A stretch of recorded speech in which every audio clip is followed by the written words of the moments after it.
Voilà, donc maintenant on va voir la réalisation du métré. Donc ce que je vous dis là est super essentiel, super capital. Hein, voilà. Toutes les cotes qui sont écrites sur la feuille de métré, toutes les cotes qui sont écrites sur la feuille de métré doivent se retrouver sur un plan ou sur un croquis.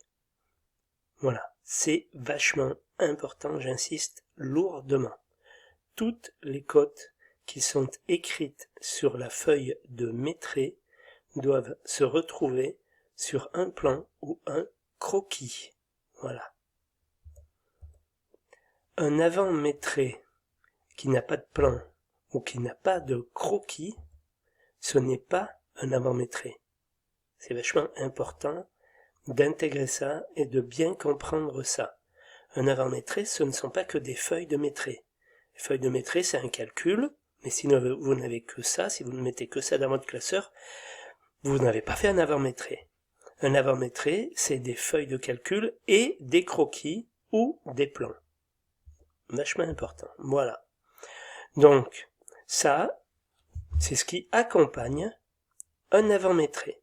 C'est-à-dire qu'on a fait des annotations parce qu'il n'y avait pas les bonnes cotes, il nous manquait des choses pour pouvoir faire notre métré. Vous verrez qu'il y a plusieurs techniques, on verra ça ensemble. Mais ce que je veux dire par là, c'est que voilà, chaque fois que j'ai traité une fenêtre, je l'ai coché. Chaque fois que j'ai traité certains murs, j'ai mis une certaine couleur. D'autres murs, j'ai mis une autre couleur. J'ai des murs d'épaisseur 25, des murs d'épaisseur 35. Vous verrez qu'on traite différemment le hors-œuvre et dans-œuvre. Je vous expliquerai ça par la suite. Mais voilà ce que c'est une feuille, hein, un croquis ou un plan qui accompagne une feuille d'avant-métré.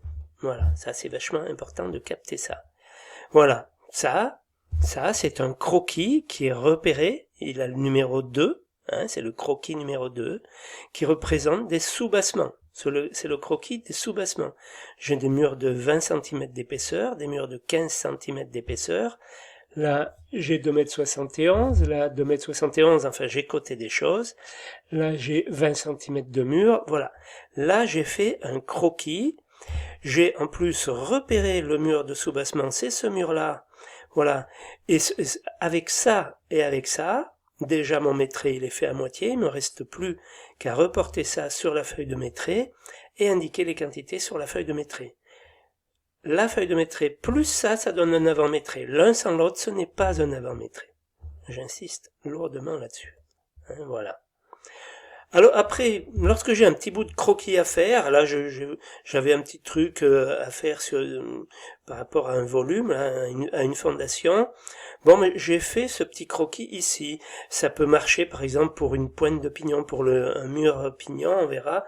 Ça peut marcher pour ce genre de choses-là. Je peux venir faire un croquis ici. Attention de faire le croquis le plus gros possible avec les côtes qui sont nécessaires pour mon métré, pour faire le métré, mais faut pas en abuser de ça. Hein. Il vaut mieux faire un croquis sur une feuille à part le plus grand possible, le croquis, sur une feuille A4 ou une feuille A3, et venir reporter ici les dimensions en indiquant par exemple gros béton pour redans, et puis écrire en dessous ou écrire à côté, voire croquis numéro 2, voire croquis numéro 3, voilà. C'est capital de capter, ça c'est capital. Voilà. Là, c'est le croquis qu'a fait un stagiaire il y a quelque temps. Voilà. Il y avait beaucoup de fenêtres à repérer. Il y avait beaucoup de travaux sur les fenêtres à faire pour un hôpital.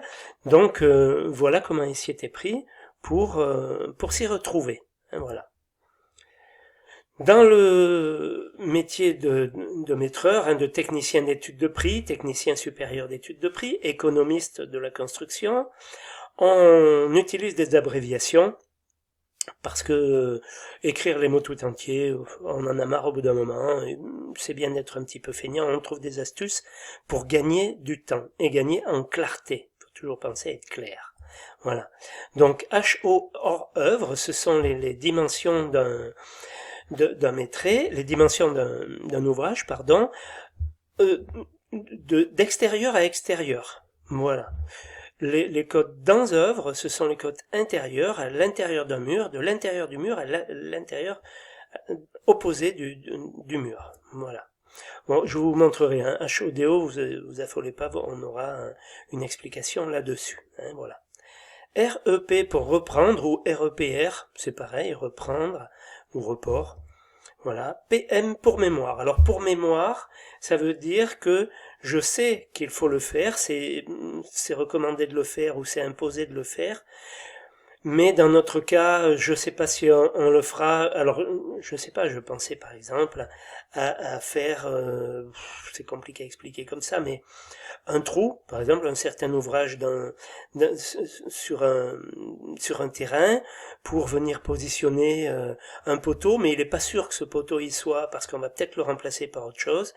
Je fais quand même le métré du trou, mais je mets pour mémoire, c'est-à-dire je vais pas mettre de quantité à la fin, dans la dernière colonne, je vais écrire PM, parce que il n'est pas certain qu'on le fasse. Si on le fait, je remplacerai PM par la quantité le mètre cube de trou pour mettre en place l'éventuel poteau qui viendra peut-être.